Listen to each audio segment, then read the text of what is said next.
day. However, the city of Port Angeles has decided to conduct its own quasi-election on the issue of fluoride, sending out a survey to those users of water. And one council member has said that they will vote solely on the results of this survey. Fluoride has been in use in the United States for decades. So what is the contention? What are the issues? You, the members, last week asked to be better informed. So this is the first of two-part meeting, back-to-back, where both sides will be here to present their information and take questions from the audience. With that said, today we start with the opposition to fluoride. We are very honored to have with us Dr. Bill Osmundson, a dentist from Neah Bay, who has traveled this way to impart upon us the information he wishes to share. So please, welcome Dr. Bill Osmundson. Thank you very much. It's very gracious of you to have me here. This is where I do my shopping, so it's a great excuse to come here again. And this kind of feels like home to me, even though my residence is on the Coast Guard base. My interest in fluoride started, of course, before dental school in my master's program. And I had professors there that spoke on both sides of the issue, but they said it quietly to me because they said, you don't want to speak up against fluoridation, otherwise you will lose your job or you will not get a job. In dental school, they were the same way. This is something that you must accept because this is policy. I promoted fluoridation for about 25 years, and my patients finally said to me, but what about freedom? And I remember opening my mouth going, and I had no answer for them because fluoridation takes away your freedom. This is, I don't eat in Port Angeles as much as I would like because I'm medicated with this, I'm medicated with that, I'm medicated with that. Everything has the fluoride, the water, or fluoride in it from different types of pesticides and post-harvest pollutants, etc., etc. We'll get into that more in a bit. So, why did I change my mind? This is a matter of judgment. And I'll give you some information, and I can speak on the other side just as well as I could speak on this side because I promoted the other side. I don't want to say anything disparaging to anyone else personally who's in favor of fluoridation, simply because the fact that for 25 years I was there also. So I respect the fact that they haven't looked at the science, but it's time that we start looking more at the science rather than just mimicking policy. Any one of these are reasons to vote no on fluoridation. And these are just a few of the many. Give everyone freedom. I won't spend a lot of time on that, but this is the land of the free. And what you're doing when you're voting is you're saying, that person over there who doesn't have teeth, they need fluoride. That person over there who's an infant, they need fluoride. Mother's milk is wrong. That person over there who's sick, that person who's allergic, they all are going to get it whether they like it or not. So we violate the Constitution of freedom, individual freedom. Now yesterday I was on the radio with Dr. Pollack and he said, oh, but we have the freedom to vote. Yeah, but we don't have individual freedom. The Constitution doesn't say, oh, well, we do it by the majority and everybody else, the heck with them. It's just the majority that gets their way. Swallowing fluoride is not FDA approved. Now the Food and Drug Administration is very clear. We pay our taxes to get the best scientists possible to make this kind of judgment. This is not the City Council's job. This is not your job. This is not my job. We hire the experts to make this decision. It's a little bit like saying, okay, well, we're going to have the voters vote on a new library. Yes, okay, well, we can vote on a new library. That's cool. But hang on a second. Does that mean that the voters say that you can just throw out all the laws on construction, on safeties, building codes? We don't need to worry about that because the voters said they wanted a library. No, if the voters say they wanted a library, fine. Actually, the Supreme Court in Washington said really it's the City Council that's supposed to. They can't wash their hands of this problem. They're the ones that need to make a decision because grandma down the street doesn't have the time or the expertise to make this very complicated decision. So let's get the FDA. Why don't the proponents just simply go to the FDA and get approval? I did it for a dental device. They are good scientists. I went through the process. It's a good process. They have good questions, and they demand good results. Well, we'll get into that a little more. Many are swallowing too much fluoride. It's in all your foods here. How much are you getting? We don't know. How much do you want? Nobody really knows. Because teeth have the same amount of fluoride in them whether they have dental decay or not. So what's the optimal amount of fluoride for the tooth? Because that's the whole purpose of this thing. We have no clue. 70 years later, we don't know because they all have the same. So how much do we want for the bloodstream to get to the tooth? We don't know. So how much do we want in our water? Well, we don't know because we don't know where we're getting other things. We don't know what we need for the blood, and we don't know what we need for the tooth. That doesn't sound like a lot of confidence to me. Swallowing fluoride is not effective, according to the FDA. It's not effective. Now, you may feel like you have more information, and the doctors trust us. They say they know more. But in reality, the Food and Drug Administration says it's not effective. Swallowing fluoride is not safe, according to the FDA. We'll get into some of that. And stopping fluoridation does not increase dental caries. So if you stop it, it's not going to make any difference. Okay, let's look at swallowing fluoride is not FDA approved. The FDA sent a letter to 35 companies that were making fluoride. There is no substantial evidence of drug effectiveness as prescribed, recommended, or suggested in its labeling. It's not effective. At least the evidence doesn't show it's effective, but the city thinks that they know best. Oh, hang on a second. You know, the city's trying to figure out what's best. But the doctors who say trust us say, well, we've been doing it for so long, it must be safe.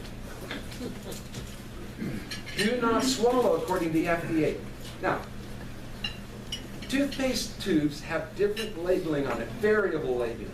Okay, well, it's not going to all say the same thing. I took a picture of mine. When I first started, I was walking down the hallway of my office and I go, what's the next controversy in dentistry? I know that the TMJ problem is universities are not doing quite the right thing there.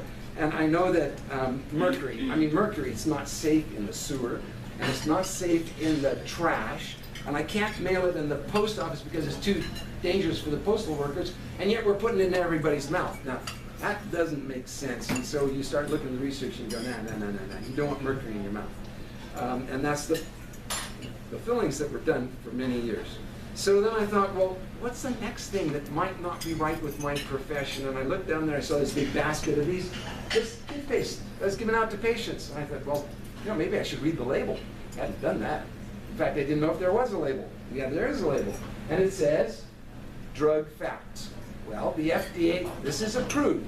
On the outside of the tooth, like suntan lotion, it's approved. Drug facts. Well, I know it's a drug. Do not swallow. How much? It says, do not swallow. Well, how much do we not swallow? What about do not swallow so hard to understand? Do not swallow. It's very simple. Now, yesterday, Dr. Pollack said, well, but that's on many different products and many different things. So, it's just a standard label on toxic things. Well, ask a child, what does do not swallow mean? It means do not swallow. And then they say, use a pea-sized amount for children. And now they're talking about a smear size, even smaller. That happens to be, according to Dr. Pollack, who I was talking on the radio with, twice the size of what it should be. Okay? When we brush our teeth, we use half that amount of toothpaste, especially for children. And if you swallow that much, what should you do? Call the Poison Control Center. Okay? So don't swallow it. But if you do swallow a pea-sized amount, call the Poison Control Center. Why? Because it's a poison. Now hang on a second. How much are they concerned about? 1/4 milligram of fluoride, the same as in 1 glass of fluoride. Now this is a very large glass of fluoride, but this FDA says do not swallow. And if you have a glass of water, the FDA says do not swallow it. How about your coffee? Do not swallow it. There's something's wrong when the city forces me to swallow in every glass of water the same amount that the FDA says don't swallow. Something's wrong there. Okay, Foundry says articles intended for use. That's the key. What is the intent of use? Well, there's no dispute on that. Intent of use is for tooth decay. White State Board of Health, fluoride is a legend drug. Yeah, we know it's a drug. The FDA remains, this is a quote from the Law Office. The FDA remains responsible for regulating the addition of drugs to the water supplied for healthcare purposes. General Counsel. The FDA testified to Congress that fluoride is a drug. Well, you know, Dr. Pollack yesterday says, but Bill, the FDA approved bottled water, fluoride in bottled water. And I said, whoa, whoa, whoa, whoa, Dr. Pollack, no. Lawyers went, got a new law passed, and they went, that allows the FDA to be notified by manufacturers that they're going to do something. If CDC or a Public Health Service says, yeah, this is a good thing, then all they have to do is notify the Food and Drug Administration. So the bottled water never went through the approval process. It was just circumvented around through Congress, which the same thing with sulfurofluoride. Dow Agrochemical went around the EPA to get that approved.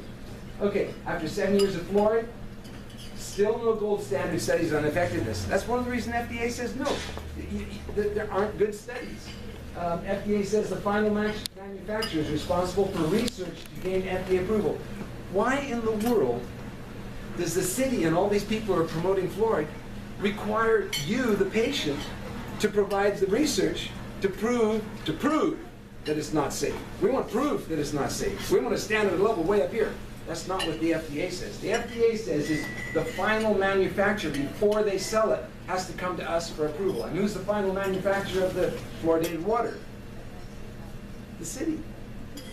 They're putting this stuff together and shipping it out and selling it. So I am very willing to work with the city at no charge to go get FDA approval, to try. See, I can't because I'm not the manufacturer. I can't.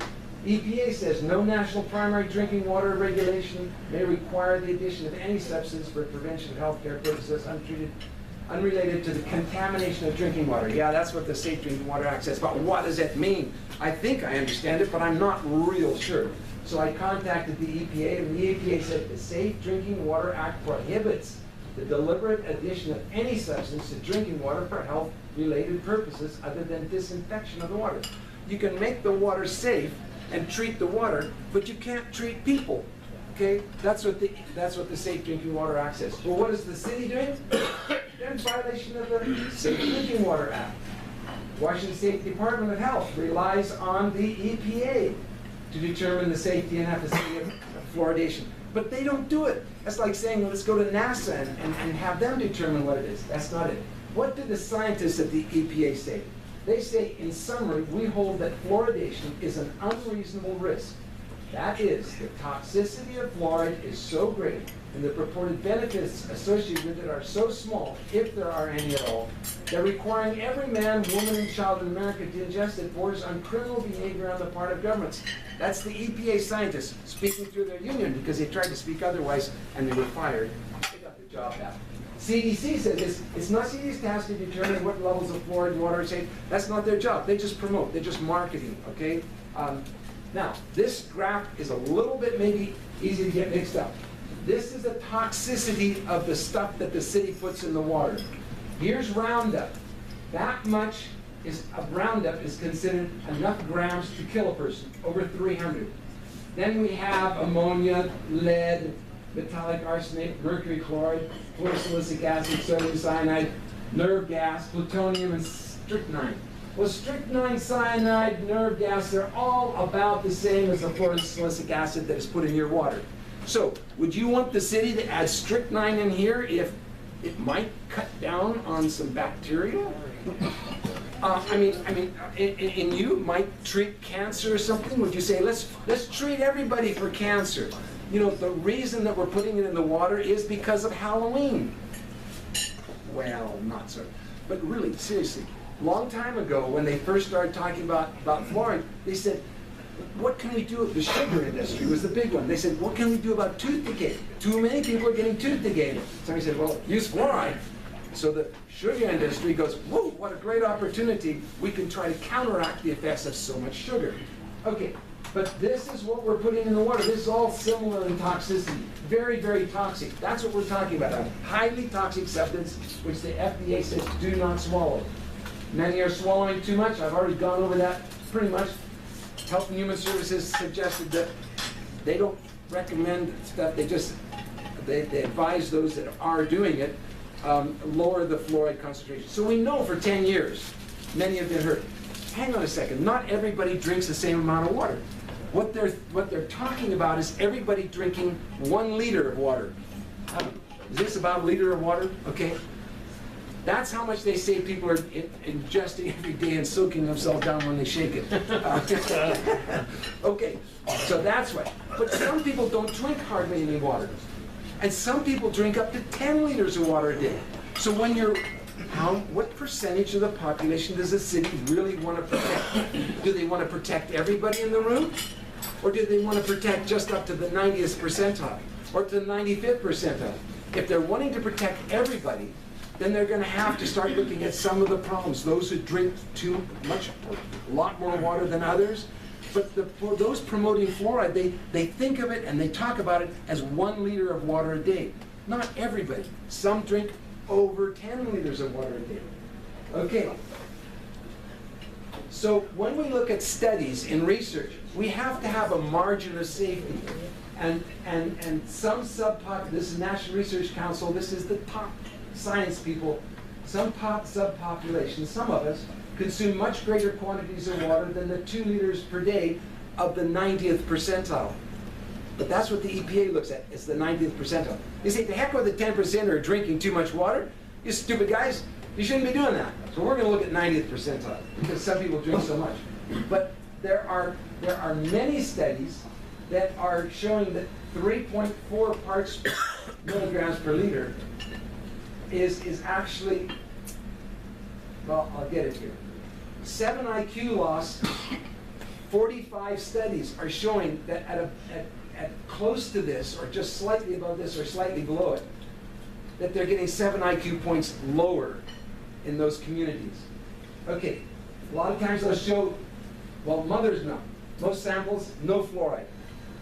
This kind of decay that we get on the top teeth, the baby teeth, fluoridation is not going to help that, because the fluoridation is not going to counteract sucking on a bottle when a baby goes to bed at night. Okay? Just not going to happen. They'll show these pictures, but that's not what happens. Fluoridation doesn't do it. Dental fluorosis only occurs, that's a toxic sign of excess fluoride that a person has swallowed. It's a biomarker of too much fluoride.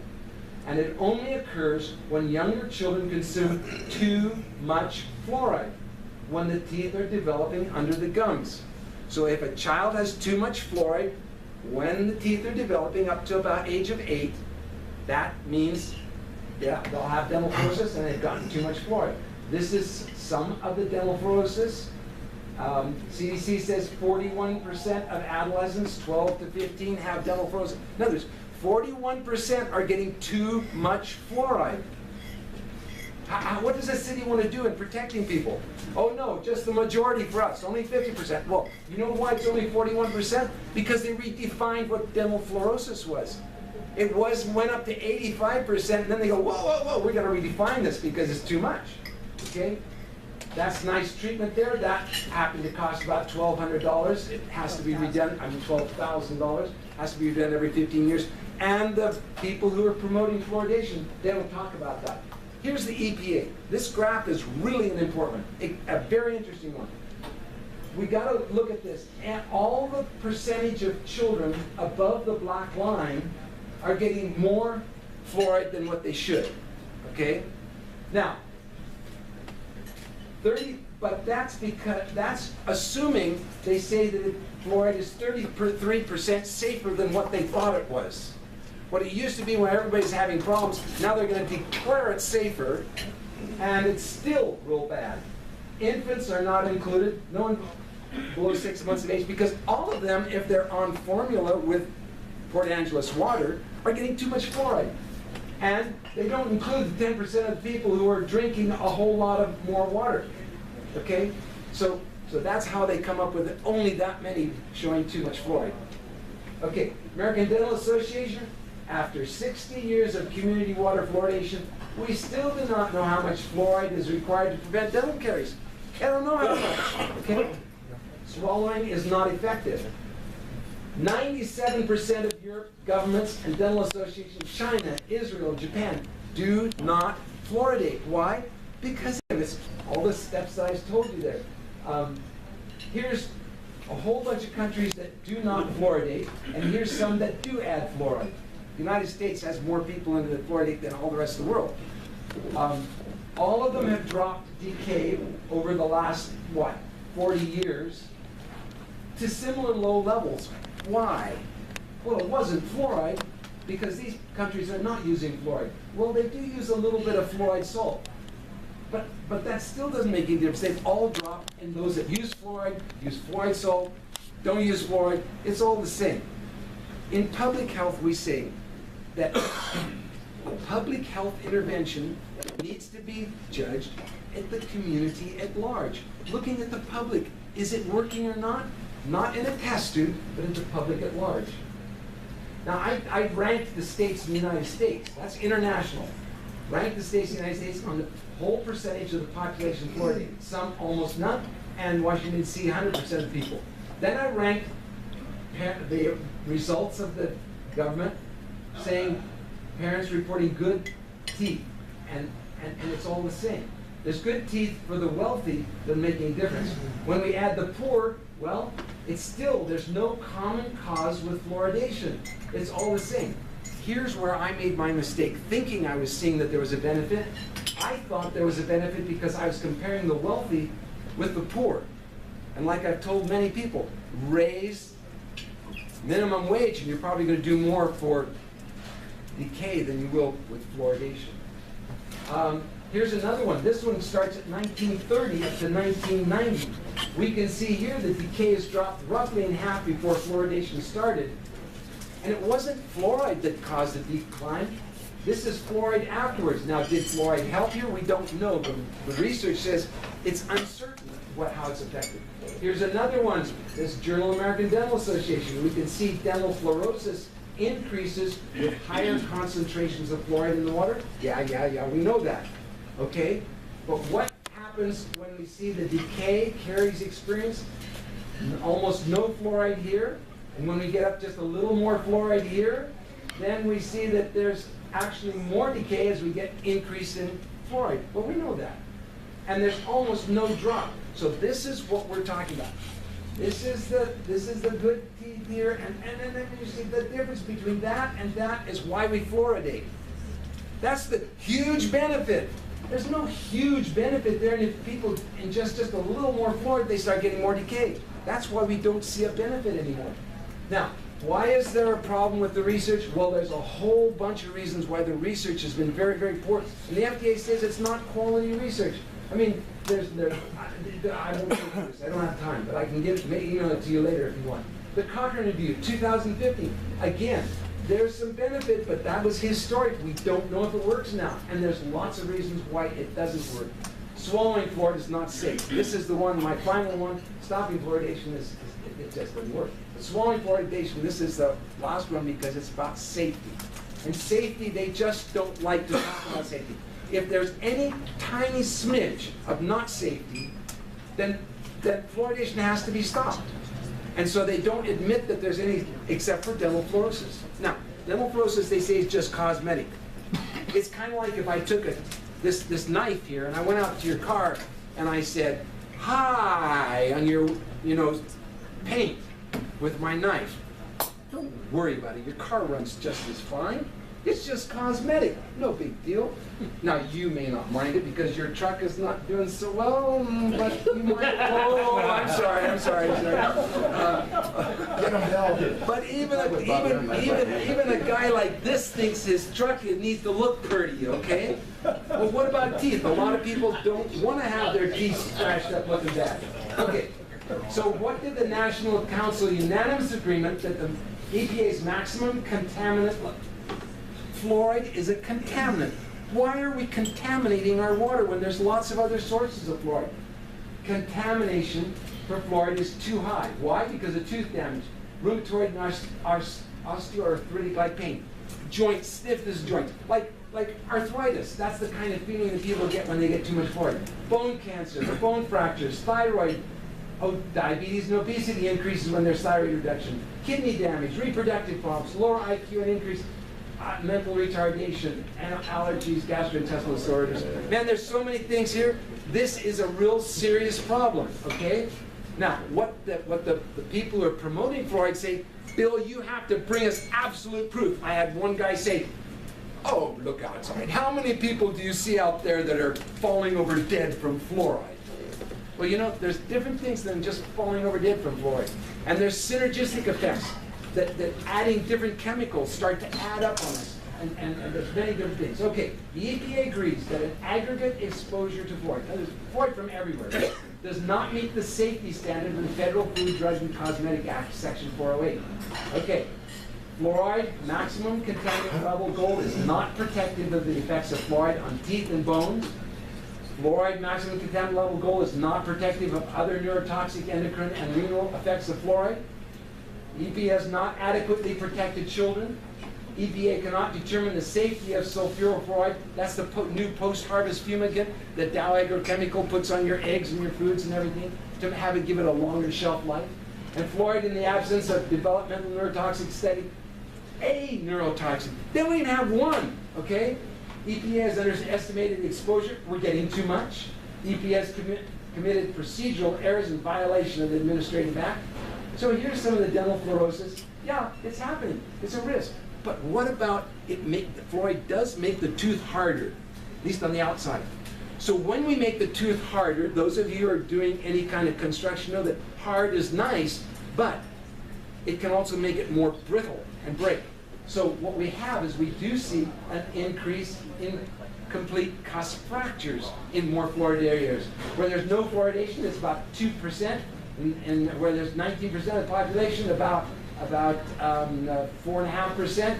And when we have most of the population fluoridated, it's closer to 7% of visits in the dental office are complete cusp fractures. Okay, I'd much rather do a complete cusp fracture than work on a baby tooth. Okay, here's the fluoride bomb.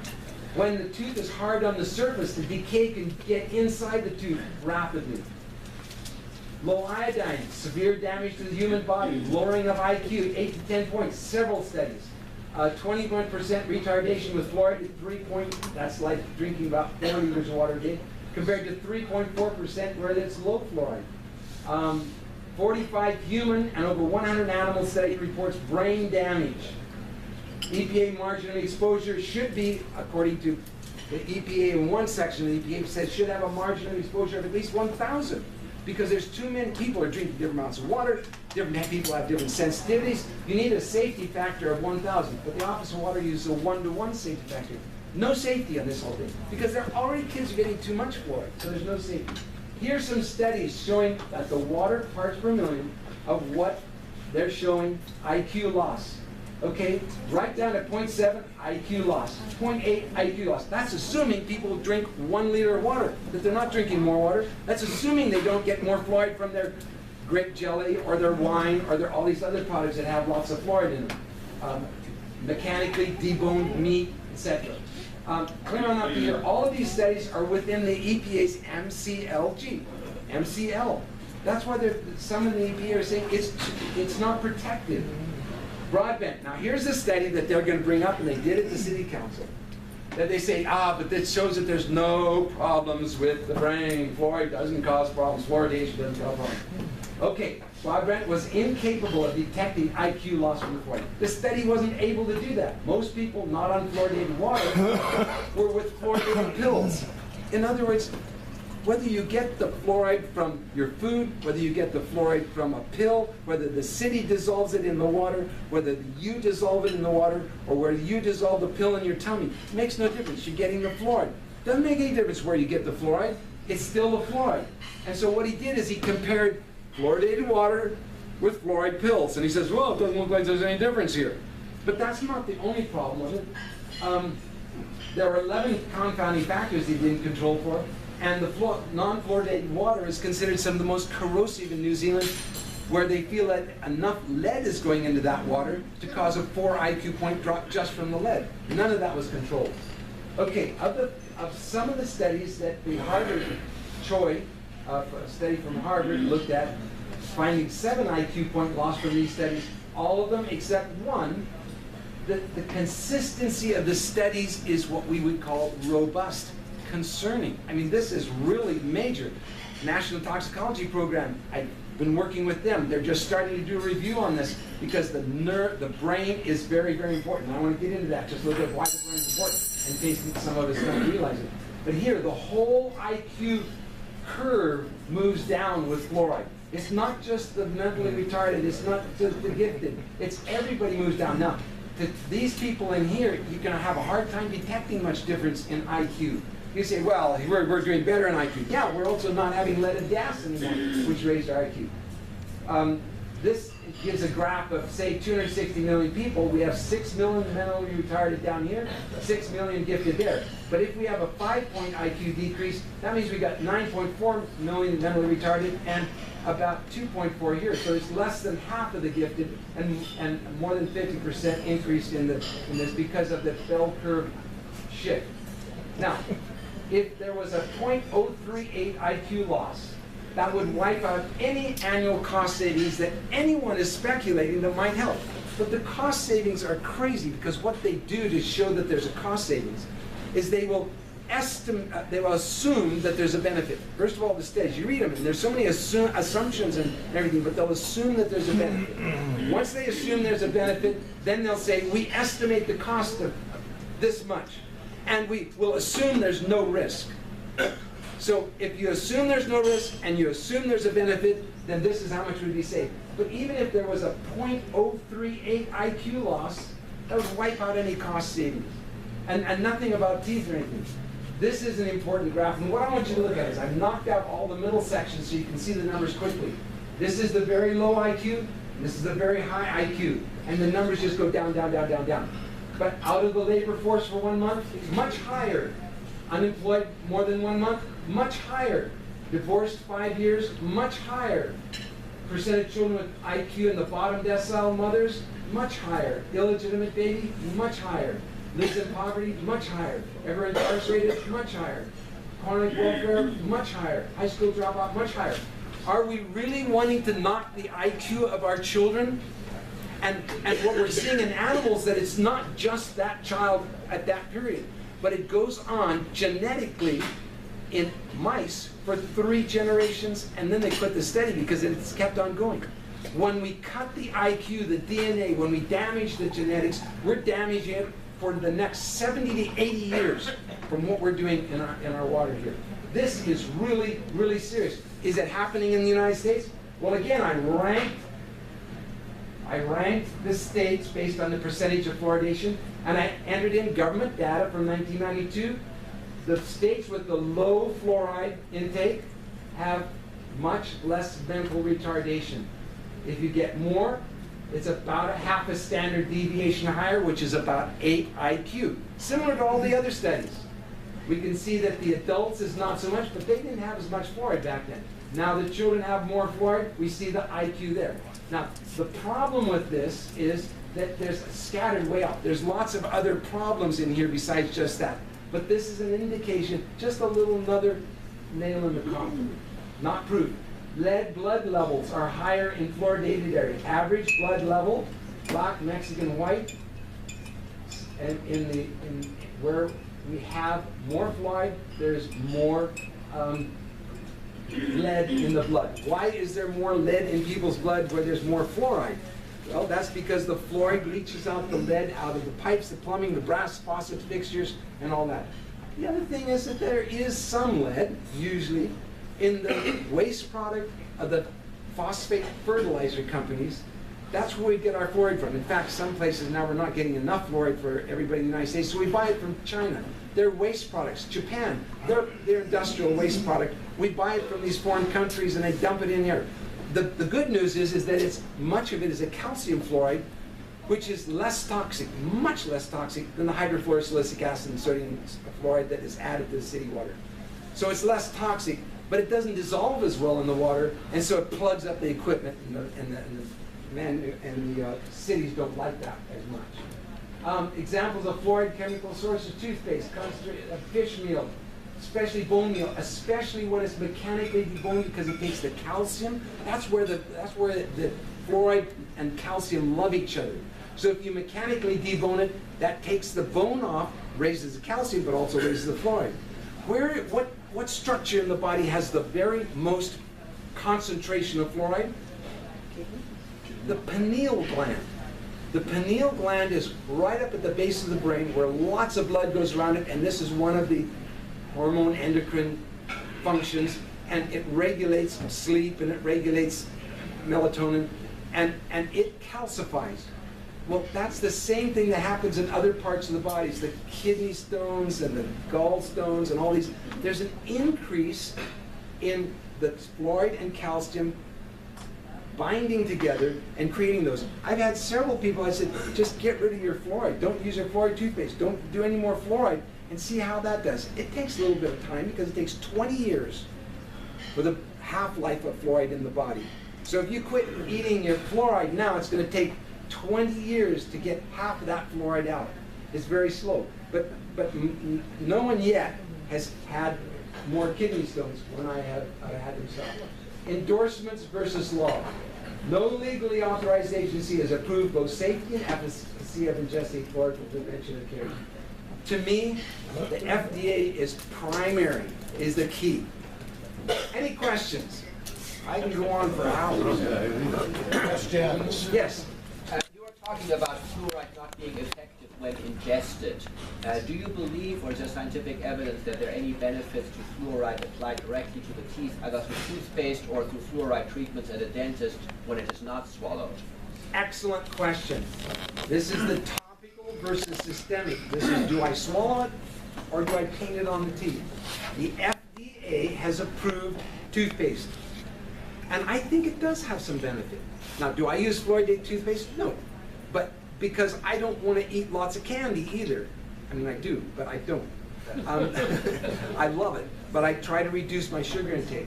But yes, instead of throwing chemicals at the problem, let's work with our diet. Let's work with our cleaning, because the cleaning is going to help the periodontal and everything. But the FDA says it does have benefit, but don't swallow it. What about at the dental office? Well, let's look at it from a FDA standpoint. It's not FDA approved, but let's look at it from an economic standpoint. If you charge $30 a patient, you see them twice a year, that's $60. You have 1,000 patients, that's $60,000. How long does the dentist spend on that? Nothing. So they think they're doing a good job, they think they're doing a benefit, and there's 60 grand in their pocket. That's not too bad. So there is, I mean, I don't think very many dentists look at it that way, but that's the facts, and it's not going to escape them. And so there's a lot of push, especially in the corporate managed, which I have worked with, and out at Nia Bay, there's a big push of fluoride, but less and less. I'm a heavy duty on this fluoride thing, as you can tell. And the Indian Health Service is cutting back on the promotion of fluoride more and more and more, because they're seeing the handwriting on the wall. This is causing problems, and it's going to backfire. Any other questions? Yeah. So, topical application, does it make a difference whether it's on children or adults? Is there a benefit for adults different than children? That's an even better question. The FDA approves both, okay? But do not swallow. And the children's teeth, as they're just coming on out, the fluoride will help harden that outside of the tooth. But the decay, once it cracks through a tiny little hole in the tooth, then it can explode inside easily. And so there's controversy amongst the dentists about this, but my biggest concern is children swallow their toothpaste. For example, my daughter at 11 years of age, I'm telling her don't swallow. I mean, that was kind of well known, don't swallow toothpaste. And I walked in one night at about 1 o'clock in the morning when she was brushing her teeth after a concert we'd been to, and I started watching her. Well, I'm a dentist and she's the kid. And she looked at me, "Dad, what are you doing?" I said, "I'm watching you brush your teeth. I want to make sure you don't swallow the toothpaste." She's in Nashville, a country western artist, so she's really, country western. And she rolls her eyes, "Dad, I know how to brush my teeth." And she brushes her teeth. And I said, "But be sure to spit before you swallow." So what happened is she leaned over the sink and she went like this. You see my throat? just went swallow, spit, because it's a natural reflex. Most kids swallow it. It tastes good. Or they swallow some of it. So how do you make sure that that kid, well, you use a tiny smear, you use a tiny pea-sized amount, and then you watch them and make sure that their throat doesn't go, and you have them rinse it out 2, 3, 4 times. And then is it a benefit? There's some benefit to the topic. How about for adults? How about the what? For adults? For adults? I don't want fractured teeth. I don't want a complete cusp fracture. I don't think my teeth need to be any harder. They're plenty hard. I don't use fluoride toothpaste anymore, and I think that's one of the big pushers of the fluoride. They want it to all appear safe. And when I'm talking, my colleagues that are professors who are opposed to fluoridation say, Bill, don't get into the topical aspect of it. Don't be opposed to topical.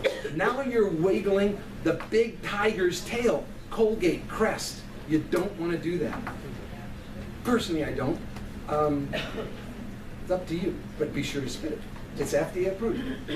Any other questions? Yeah. I am a state certified water operator, and there is no way I would advocate adding fluoride to the water out anywhere. I know that Forks has been fluoridating for some time. Can you tell us how long they've been fluoridating, and tell us if there are no cavities in children in Forks? Well, of course there are lots of cavities in Port. Are there fewer dentists in Port Angeles now that we have fluoridation? No, there's plenty. How many have gone bankrupt here in Port Angeles? It wasn't because there was fluoride. If they went bankrupt, it's because they were spending too much money. Forks. Why is Forks fluoridated? Well, I'll give you 2 reasons. One, they've been doing it for over 50 years, best of my understanding. And I contacted them and said, can I come and talk to you? None of them have responded. I like the city here who said, okay, let's talk about it. Forks, they don't want to talk about it. They don't want to have anything to do with it. They just want to fluoridate because they trust. So you know, they've done it for a long time. They think it's beneficial. Maybe I'll get a chance to talk to them sometime, but they don't want to talk to me. I mean, if we go 15 minutes longer, Pardon? Andrew? Yes, I was just going to say, Madam Chairman, I see we have a few questions stacked up. I move that pertinent to our bylaws, we extend up to 15 minutes. Second. All those in favor, please say aye. And I'm not offended if anybody needs to leave, so that's fine. 2 questions. You might be offended, but I'm not. Okay, that's. I want to know who that dentist is that charges $30. How much do you have to pay? Well, I'm an old timer, so I'm on Medicare. They won't pay for on Medicare. This comes out of your pocket. So, yeah, it's just the My floor. last visit was $4,000. Is that? I'm sorry. I'm sorry. I had to put the rest of it in my old beat-up truck. My dad's 92, and he just went to the dentist, and they told him it's going to be $5,000. He said, Bill, this is crazy. You have to put yourself out to pasture. You have to come along and say, this is it for me, I'm not going to do anymore. And if you don't want to do more, the dentist needs to respect that, okay? But it's not the dentist's job to say that you're not going to live very long. So, you know, there are options. You don't have to go through all of that. You can say no.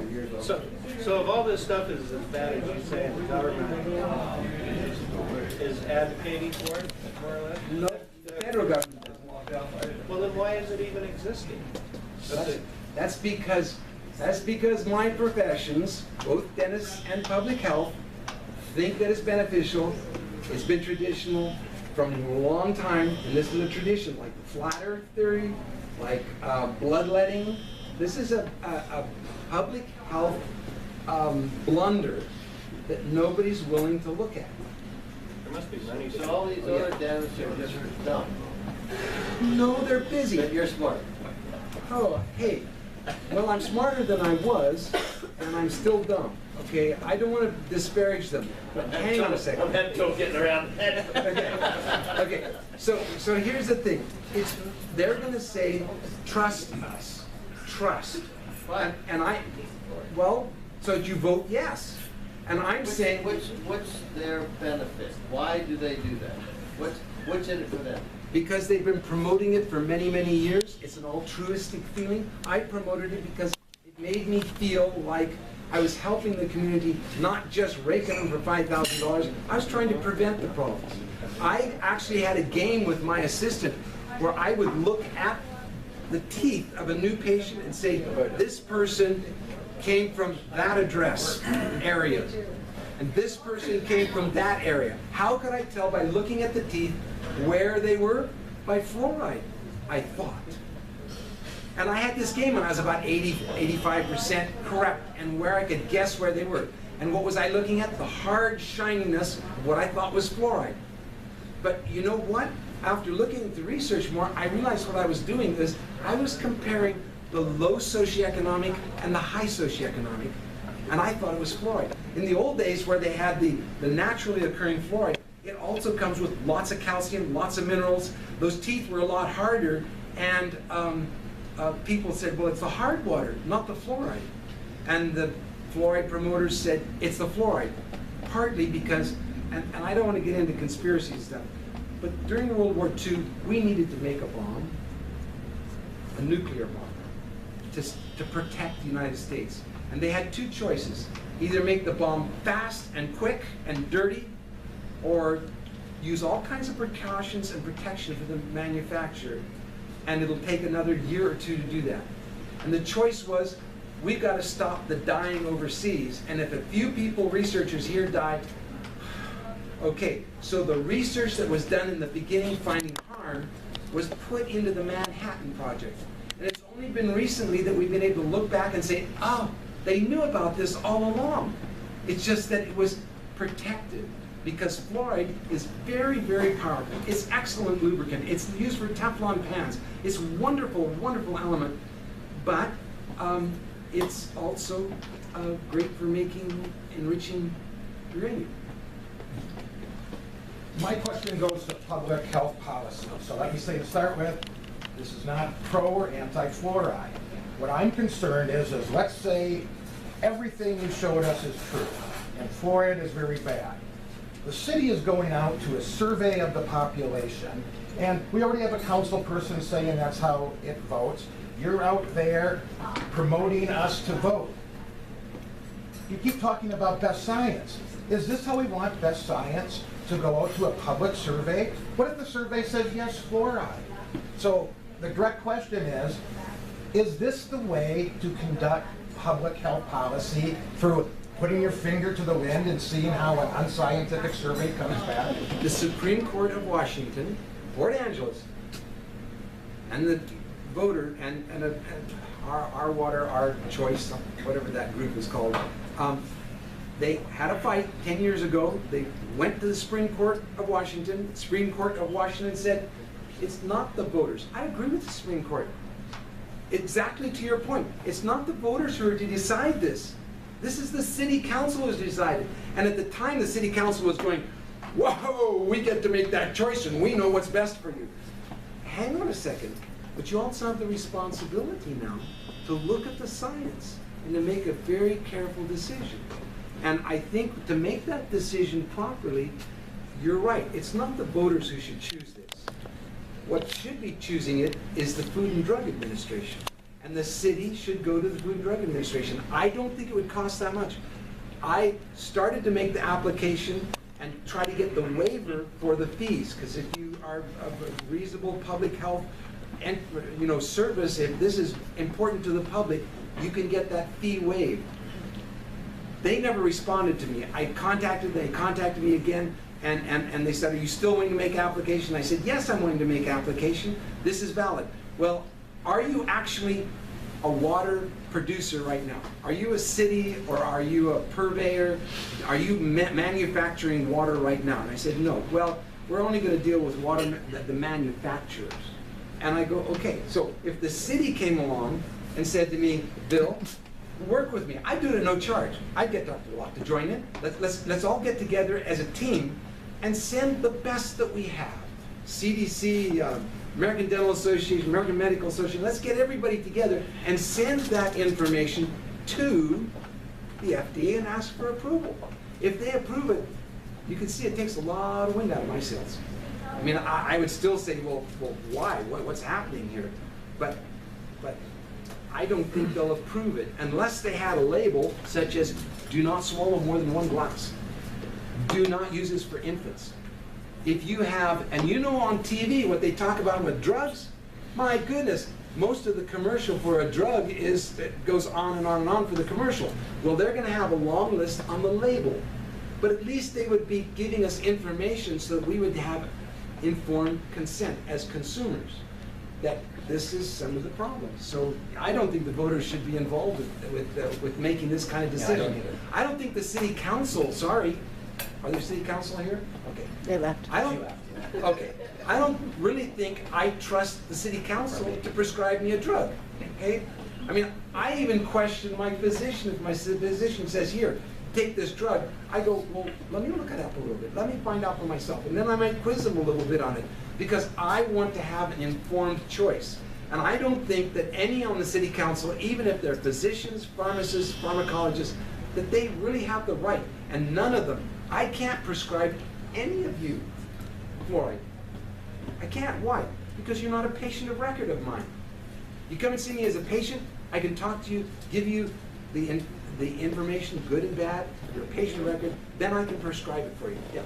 So you started your talk with freedom of choice, and you just referred to informed choice just now. And let's say that all of the science says there's a really great benefit to fluoride, there's very little risk. An example I would use vaccinations. Okay, so if the science says this is really good, should the law say you have to do it, or should it be done? Exactly. That's again, a very astute question. The Public Health Service, the city, has the legal right. The courts have said this over and over again. They have the legal right to use police power to do whatever they want when it comes to public health. They have carte blanche. They can do whatever they want. But the courts have also said that it can only be for a highly contagious disease. Well, it's true that bacteria can go from mom to child, from dad to child, from siblings back and forth. So it is the bacteria transmitted, but everybody has it. It's not like it's highly contagious, and it needs to be lethal. So if Ebola came into town, I would expect the city to say, we're going to put these people in quarantine. Let's take care of them. Let's do well with them, but we're not going to have them run around town. That's the city public health right. But to sit there and say, in water, for instance, is like saying, I'm going to have the local police go to everybody's door and say, here's the pill, open your mouth, boop, there you go, now swallow that. They have a right to do that, but that's what they're doing in the water. At the forums, the dentist side kept getting up and complaining about all the dental caries that they've seen in the city over the last 10 years, complaining.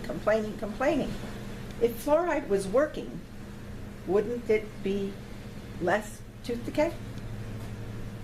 That's a really good point. That's a really good point. Where is my slide? Well, I'll just use this one right here. Okay. Now, Dr. Pollack said, but after 10 years, aren't you better off with fluoride? Well, yeah. These people here said, yeah, I'm better off than my parents. And these people here said, yeah, I'm better off than my parents. Had nothing to do with fluoride. And these here said, yes, was better off. And these people here, yes, better off. Did it have anything to do, did fluoride help there? Maybe, maybe not. But wasn't this steamroller of crushing decay going all the way along here? And what about here? All these countries that don't fluoridate and do fluoridate, they all are saying, well, yeah, we're better off. We're better off now. Yeah, we're better off now. But it has nothing to do with fluoridation. It has nothing to do with fluoride. Yeah. Follow up to the second to last question, the liberty question. Again, assuming, for the sake of argument, that everything Dr. Pollack says is correct and all the scientific studies that you brought forward happen to be mistaken, is this something where you can get similar or the same benefits if you choose to ingest fluoride in pill form, which would make the argument that those who want it can get the benefits? I mean, when my children were small, because I didn't know any better, I followed my dentist's advice and we got pills that Jim's Pharmacy handed out for free to anybody who wanted them. And for a couple of years, they swallowed a fluoride pill every day. So people who, but how is it different from ingesting it in the water versus swallowing a pill that is dissolved in the stomach, if you think the effect is a good one? Well, there's two sides to that, of course. The first part of that is I did the same thing. I gave my children fluoride. Okay, well, the older one more than the younger one because I kept forgetting the younger. But anyway, what I'm looking at is the difference between what the city gives us in the water is an industrial waste product. So it has other toxic things in it. When I get it from the pharmacy, it's going to be a pharmaceutical fluoride. It doesn't have the radionucleotides, the arsenic, the lead, all these other things in it that frequently have. And so when they add it to the water, it's not as pure as what it is at the pill. So the pill is better than the water. However, the pill goes to my stomach and is very concentrated and creates hydrofluoric acid down there, which is really bad for my stomach. So the water from the city is diluted and it doesn't give such a heavy concentration all at one time. So there's benefits to either way. Neither way do I think they're good. I mean, it seems to me the pill, at least you can control the dose better because everybody gets a quarter of a milligram as opposed to depending how much water you happen to drink. That's what the FDA would say, of course. They'd say you can't control the dose because people drink too much, whereas your pill is better, but of course they said it doesn't work. Any other questions? Let's thank our speaker. Good. Thank you very much. We're on for next week. Thank you all for coming. See you next Tuesday. A lot of time in that, but this is the land of the free. And what you're doing when you're voting is you're saying, that person over there who doesn't have teeth, they need fluoride. That person over there who's an infant, they need fluoride. Mother's milk is wrong. That person over there who's sick, that person who's allergic, they all are going to get it whether they like it or not. So we violate the Constitution of freedom, individual freedom. Now yesterday I was on the radio with Dr. Pollack and he said, oh, but we have the freedom to vote. Yeah, but we don't have individual freedom. The Constitution doesn't say, oh, well, we do it by the majority and everybody else, the heck with them. It's just the majority that gets their way. Swallowing fluoride is not FDA approved. Now the Food and Drug Administration is very clear. We pay our taxes to get the best scientists possible to make this kind of judgment. This is not the City Council's job. This is not your job. This is not my job. We hire the experts to make this decision. It's a little bit like saying, okay, well, we're going to have the voters vote on a new library. Yes, okay, well, we can vote on a new library. That's cool. But hang on a second. Does that mean that the voters say that you can just throw out all the laws on construction, on safeties, building codes? We don't need to worry about that because the voters said they wanted a library. No. If the voters say they want a library, fine. Actually, the Supreme Court in Washington said really it's the City Council that's supposed to. They can't wash their hands of this problem. They're the ones that need to make a decision because grandma down the street doesn't have the time or the expertise to make this very complicated decision. So let's get the FDA. Why don't the proponents just simply go to the FDA and get approval? I did it for a dental device. They are good scientists. I went through the process. It's a good process. They have good questions, and they demand good results. Well, we'll get into that a little more. Many are swallowing too much fluoride. It's in all your foods here. How much are you getting? We don't know. How much do you want? Nobody really knows. Because teeth have the same amount of fluoride in them whether they have dental decay or not. So what's the optimal amount of fluoride for the tooth? Because that's the whole purpose of this thing. We have no clue. 70 years later, we don't know because they all have the same. So how much do we want for the bloodstream to get to the tooth? We don't know. So how much do we want in our water? Well, we don't know because we don't know where we're getting other things. We don't know what we need for the blood. And we don't know what we need for the tooth. That doesn't sound like a lot of confidence to me. Swallowing fluoride is not effective, according to the FDA. It's not effective. Now, you may feel like you have more information, and the doctors trust us. They say they know more. But in reality, the Food and Drug Administration says it's not effective. Swallowing fluoride is not safe, according to the FDA. We'll get into some of that. And stopping fluoridation does not increase dental caries. So if you stop it, it's not going to make any difference. Okay, let's look at swallowing fluoride is not FDA approved. The FDA sent a letter to 35 companies that were making fluoride. There is no substantial evidence of drug effectiveness as prescribed, recommended, or suggested in its labeling. It's not effective. At least the evidence doesn't show it's effective, but the city thinks that they know best. Oh, hang on a second. No, the city's trying to figure out what's best. But the doctors who say trust us say, well, we've been doing it for so long, it must be safe. Do not swallow, according to the FDA.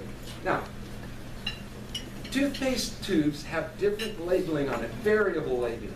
Okay, well, it's not going to all say the same thing. I took a picture of mine. When I first started, I was walking down the hallway of my office and I go, what's the next controversy in dentistry? I know that the TMJ problem is universities are not doing quite the right thing there.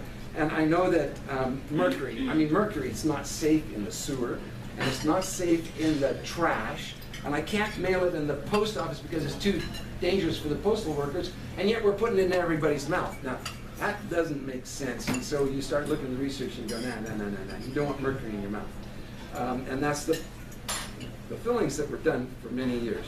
So then I thought, well, what's the next thing that might not be right with my profession? And I looked down there, I saw this big basket of these. This toothpaste that's given out to patients. And I thought, well, maybe I should read the label. I hadn't done that. In fact, I didn't know if there was a label. Yeah, there is a label. And it says, drug facts. Well, the FDA, this is approved. On the outside of the tooth, like suntan lotion, it's approved. Drug facts. Well, I know it's a drug. Do not swallow. How much? It says, do not swallow. Well, how much do we not swallow? What about do not swallow?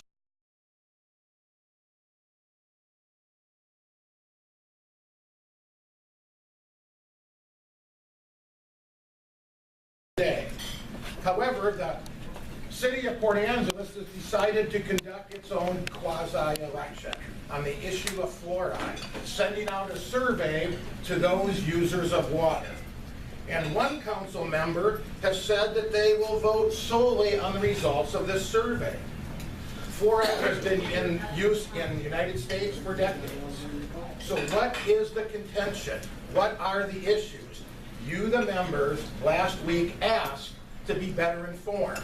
So this is the first of two-part meeting, back-to-back, where both sides will be here to present their information and take questions from the audience. With that said, today we start with the opposition to fluoride. We are very honored to have with us Dr. Bill Osmundson, a dentist from Neah Bay, who has traveled this way to impart upon us the information he wishes to share. So please, welcome Dr. Bill Osmundson. Thank you very much. It's very gracious of you to have me here. This is where I do my shopping, so it's a great excuse to come here again. And this kind of feels like home to me, even though my residence is on the Coast Guard base.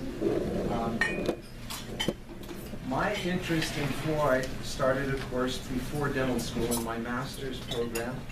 And I had professors there that spoke on both sides of the issue, but they said it quietly to me because they said, you don't want to speak up against fluoridation, otherwise you will lose your job or you will not get a job. In dental school, they were the same way. This is something that you must accept because this is policy. I promoted fluoridation for about 25 years, and my patients finally said to me, but what about freedom? And I remember opening my mouth going, and I had no answer for them because fluoridation takes away your freedom. This is, I don't eat in Port Angeles as much as I would like because I'm medicated with this, I'm medicated with that, I'm medicated with that. Everything has the fluoride, the water, or fluoride in it from different types of pesticides and post-harvest pollutants, et cetera, et cetera. We'll get into that more in a bit. So, why did I change my mind? This is a matter of judgment. And I'll give you some information, and I can speak on the other side just as well as I can speak on this side, because I promoted the other side. I don't want to say anything disparaging to anyone else personally who's in favor of fluoridation, simply because the fact that for 25 years I was there also. So I respect the fact that they haven't looked at the science, but it's time that we start looking more at the science rather than just mimicking policy. Any one of these are reasons to vote no on fluoridation. And these are just a few of the many. Give everyone freedom. I won't spend